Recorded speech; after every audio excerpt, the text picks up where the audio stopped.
Hola a todos, bienvenidos a este nuevo capítulo del podcast de Social Investor. Soy María Gómez Silva. Hoy vamos a hablar un poquito de mercados, en concreto de la renta fija desde una perspectiva de la inversión socialmente responsable. Y para ello tenemos con nosotros a Andrés Sánchez Balcázar, que nos saluda desde Ginebra, en Suiza. Hola Andrés, ¿qué tal? Hola María, buenos días, ¿qué tal? Andrés es director de deuda global en Pictet AM y cogestiona el Pictet Climate Government Bonds. Lo primero que quería preguntarte, Andrés, es un poco sobre vuestra manera de concebir, ¿no?, la inversión en renta fija desde la perspectiva responsable. Tengo entendido que vosotros preferís hacer mirar al emisor en su conjunto en lugar de centraros, por ejemplo, en los bonos verdes, ¿no es así? Es así, yo creo que actualmente, dada la talla relativa de los dos mercados, pues la deuda, digamos, normal con respecto a la deuda verde o sostenible, pues es mucho más grande. Y la verdad lo que a nosotros nos interesa es el impacto total que las políticas de cambio climático de los diferentes países están teniendo en las emisiones efectivas de esos países en la atmósfera. Uh-huh. Eh, y por lo tanto, lo que más nos interesa son los datos de emisiones de CO2, más que si el bono es verde o no. Que pues tú puedes tener muchos bonos verdes, pero seguir emitiendo cantidades más altas de CO2 en la atmósfera y por lo tanto tener un impacto climático negativo. Quería preguntarte un poquito más sobre eso. ¿Por qué los bonos verdes os parece que no es exactamente la manera de abordar una inversión en renta fija desde la perspectiva responsable? Puede ser, lo que pasa es que los bonos verdes pues tienen digamos, unos requerimientos que a nuestro modo de ver siguen siendo un poco laxos y permiten a los emisores, digamos, destinar solo un porcentaje de la emisión a proyectos verdes o no tienen un requerimiento del destino de los ingresos por esos bonos o no tiene un requerimiento del destino del ingreso de los otros bonos del emisor a reducciones Uh-huh. en las emisiones de esos emisores. Entonces, pensamos que desafortunadamente se ha utilizado un poco en la industria la marca verde como significando que Uh-huh. estamos haciendo algo bueno, cuando el emisor en su totalidad es lo que realmente interesa. Entonces, nosotros tenemos bonos verdes en nuestra cartera, pero el objetivo principal sigue siendo favorecer los emisores que reducen las emisiones de CO2 en la atmósfera. Me contaban un ejemplo relacionado con esto que estás contando de, ¿no?, a lo mejor una empresa brasileña que tiene ganado y el 90% de su actividad es contaminante, pero de la pequeña parte de la actividad que no es contaminante emiten un bono verde y ala, ya está. Esto es considerado... Exactamente, y esta es una empresa que está siendo demandada en los Estados Unidos exactamente por eso. Yo creo que la regulación en este sentido va en la buena dirección. Uh-huh. Eh, y pues, de nuevo, lo que nos interesa es el impacto total. Obviamente, hay diferencias, ¿no? Hay bonos sostenibles, hay bonos verdes. Los sostenibles, tal vez de nuestra perspectiva, serían un poco más interesantes que los verdes, en el sentido que no están ligados a un proyecto en particular, pero están ligados a unas metas de sostenibilidad de la empresa que los emite. Entonces va un poco más en la dirección, digamos, más global del emisor que Uh-huh. los bonos verdes. Yo creo que, sin embargo, el regulador está avanzando mucho en este sentido y la regulación se va a volver más estringente con respecto a qué puede ser un bono verde y tal vez qué puede ser un emisor verde. Es decir, alguien que se comprometa también en términos globales a mejorar sus emisiones de CO2 o a reducirlas en este caso. Uh-huh. ¿Y qué tiene que ser, qué tiene que tener un emisor para entrar en su cartera, ¿no? Ya que ustedes valoran a nivel global y en concreto países, ¿no? En su caso es un fondo de soberanos. Exactamente, es un fondo de emisores soberanos. Entonces, lo que más nos interesa a nosotros es la tendencia de emisiones de CO2 del país. Nosotros tomamos una ventana de 4 años, Uh-huh. digamos, en el mediano plazo. Lo que queremos ver es una reducción de las emisiones totales y No solo eso, pero también un mejoramiento en la eficiencia de la utilización de CO2 en la economía, porque muchas veces tienes, por ejemplo, con el COVID vimos reducciones de CO2 en el mundo, pero eran el resultado de la eh, pandemia. de los confinamientos que había durante la pandemia y por lo tanto pues no se podían considerar como sostenibles. Nosotros lo que queremos es que sean reducciones de CO2 sobre el tiempo que sean sostenibles a largo plazo. ¿Y qué países tenéis en cartera? ¿Qué países consideráis que están cumpliendo con esos criterios que decís? Bueno, la cartera sí, no tiene muchas sorpresas en el sentido que generalmente son países europeos que han hecho el mayor esfuerzo en reducir sus emisiones y aumentar su eficiencia. Entonces vamos a encontrar países como Francia, como Alemania, como el Reino Unido, que han hecho esfuerzos para reducir sus emisiones de manera significativa, aumentando su eficiencia también de manera significativa. En el mundo emergente, pues vamos a encontrar países como pequeños países que han hecho grandes esfuerzos, como por ejemplo Uruguay o Costa Rica. También vamos a encontrar a Brasil en la cartera, aunque de manera bastante reducida y esto dado a la política de deforestación en Brasil, que sigue siendo bastante negativa para las emisiones. ¿Y qué pasa con España? ¿Qué visión tenéis sobre España Bueno, España respecto? está presente en la cartera. España es otro país europeo que han hecho grandes esfuerzos y que tiene unas metas bastante ambiciosas de reducción de las emisiones CO2. El único problema que vemos en España, y esto es más una crítica constructiva que algo más negativo, es que España se puso unas metas de combatir la deforestación en el 2002 que han sido muy difíciles de alcanzar. Entonces, en reducciones de CO2 hemos tenido un muy buen progreso, hemos tenido un aumento de la eficiencia y ahora con los fondos NextGen de la Unión Europea, pues vamos a tener también una inversión muy importante en energías renovables en España.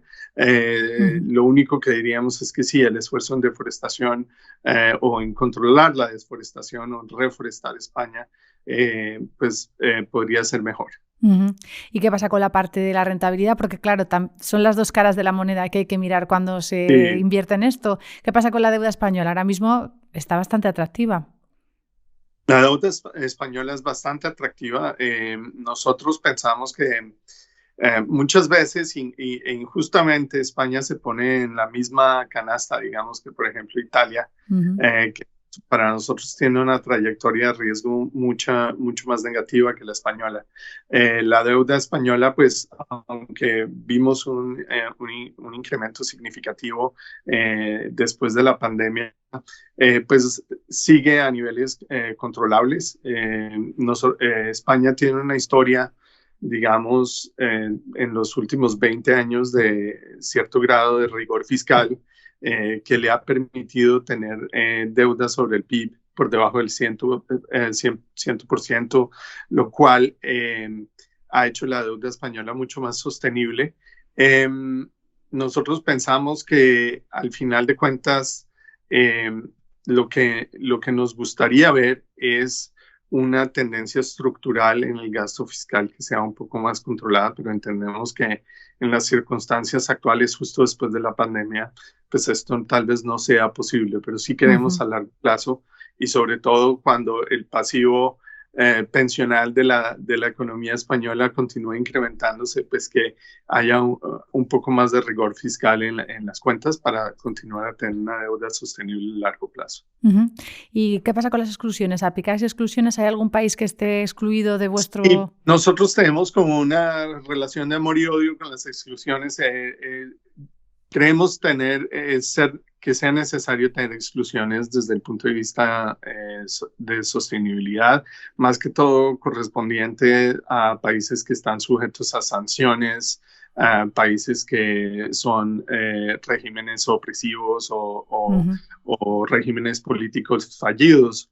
El resto pensamos que las exclusiones tal vez, por ejemplo, en lo que corresponde al CO2, pues tal vez no sean tan interesantes porque pues quitan un poco esta idea de la capacidad del país a mejorar las cosas, no miran los detalles del aumento de la eficiencia del país o, por ejemplo, que un país esté haciendo algo bien en términos de emisiones, aunque no esté haciendo las cosas bien en términos de deforestación, como es el caso de Brasil. Entonces, preferimos ya tener un análisis un poco más detallado que simplemente un nivel de exclusiones en general. Entonces, las exclusiones corresponden más a lo que te mencioné. Ya cuando venimos a analizar las emisiones de CO2, entramos más en el detalle de las emisiones y de las políticas que los países están aplicando. Y entonces, ¿cómo actuáis con los países que no están cumpliendo? ¿Tratáis de influir como inversores? ¿Cuál es la política? Bueno, yo creo que eso es un buen tema, el tema de engagement, ¿no? del engagement, ¿cómo se dirá? Engagement, la participación, ¿no? de la colaboración entre inversionistas y emisores. Nosotros pensamos que es muy difícil entrar a discutir con un gobierno si no tenemos inversiones en ese país. Muchas veces bueno, la actitud de los gobiernos también ha evolucionado sobre los años. Yo creo que si hubiéramos hablado hace 2 o 3 años con un gobierno sobre su política de cambio climático, generalmente lo que tú hubieras visto es a la persona responsable de las relaciones con los inversionistas, mientras que ahora tenemos conversaciones mucho más constructivas con los ministerios de medio ambiente o los ministerios de energía. Entonces, para los países que no cumplen las condiciones de reducción en términos absolutos y mejoración de la eficiencia, pues simplemente no los incluimos en el universo posible de inversión en el portafolio. Para países, por ejemplo, el ejemplo de Brasil es bueno, porque Brasil está incluido porque han reducido sus emisiones y han aumentado su eficiencia. Sin embargo, hay cosas para mejorar. Y dentro de nuestro fondo tenemos un grupo de expertos que nos asesoran en evaluar estas políticas de los diferentes países. Y en este caso, nuestro experto en bosques nos dio indicaciones sobre los puntos más álgidos digamos, de la política de deforestación en Brasil. Y basado en eso, junto con alianzas de inversionistas, vamos a discutir con Brasil en qué se puede hacer para mejorar esta situación. Entonces, el engagement o la participación nuestra se hace, nosotros pensamos que es más conduciente a efectos positivos si estamos en unión con otros inversionistas que piensan lo mismo que nosotros. ¿Y estas exclusiones os restan rentabilidad o, quiero decir, el hecho de posicionar el fondo en función de los compromisos climáticos de los países? Sé que en renta variable siempre se dice que al revés, ¿no? Que te da una rentabilidad extra, pero en el caso de la renta fija y de los soberanos, ¿es así? Puede ser.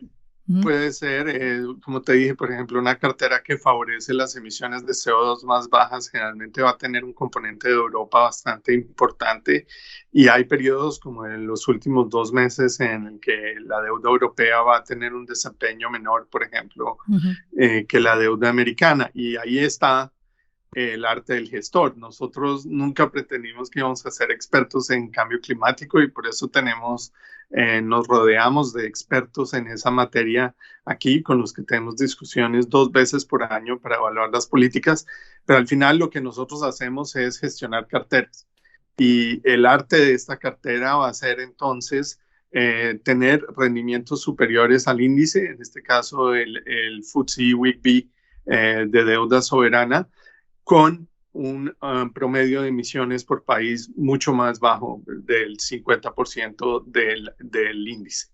Entonces, la propuesta de valor que le hacemos al cliente es poder tener un rendimiento ojalá superior al índice, con emisiones mucho más bajas que las del índice, y de esta manera generar rendimientos que son los que el inversionista esperaría de una cartera de bonos soberanos. Que es más que o ha tenido menos en los últimos 2 meses Bueno, en este momento los rendimientos promedio están alrededor del 2,5%. El, pero eso oculta un poco la capacidad de retorno del portafolio, porque pues, yo te puedo decir que el portafolio ha tenido un retorno de alrededor del 5% en los últimos 2 meses, con la corrección que hemos tenido en las tasas de interés. Entonces, el potencial de rendimiento es bastante bueno, ahora que las tasas de interés en el mundo están más altas.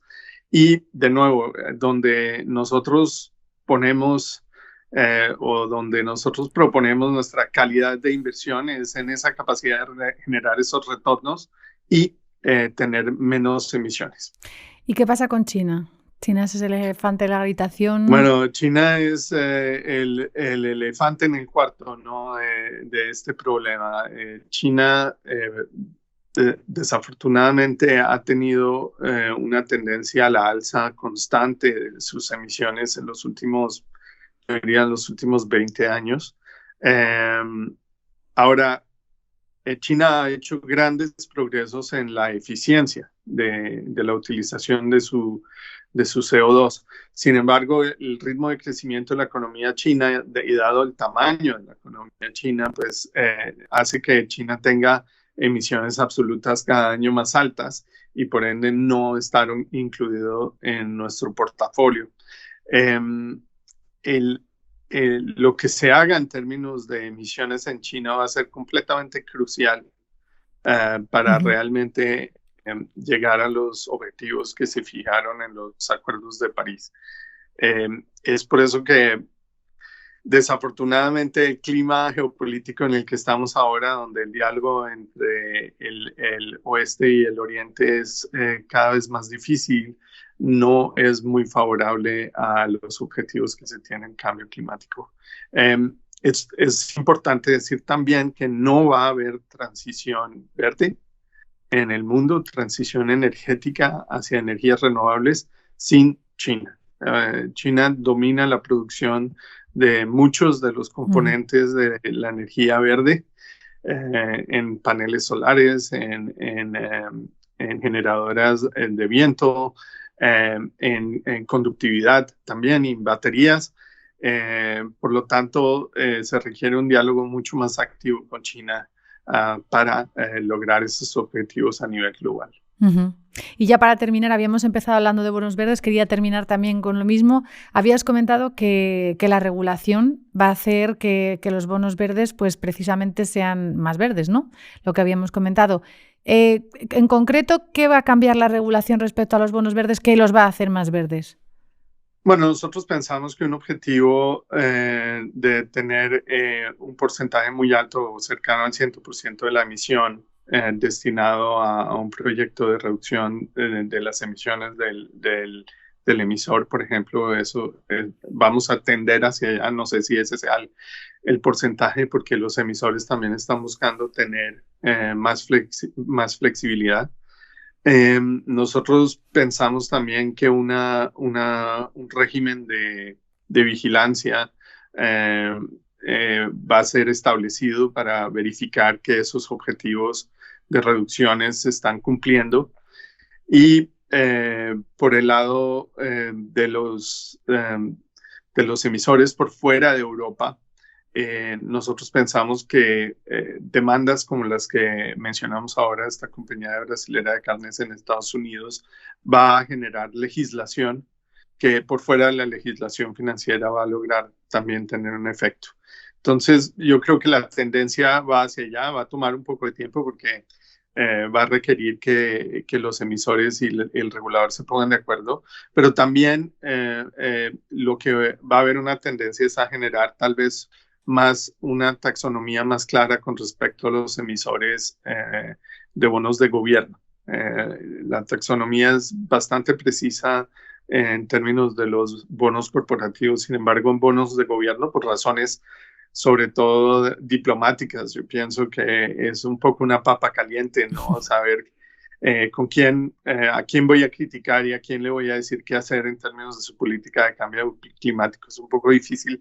Sin embargo, yo creo que el regulador también va a tener tendencia a dar un concepto sobre la calidad del emisor en términos de sostenibilidad. Muy bien. Pues Andrés, muchísimas gracias por haber estado con nosotros. Gracias, María, y gracias por la invitación y bueno, que tengas buen día.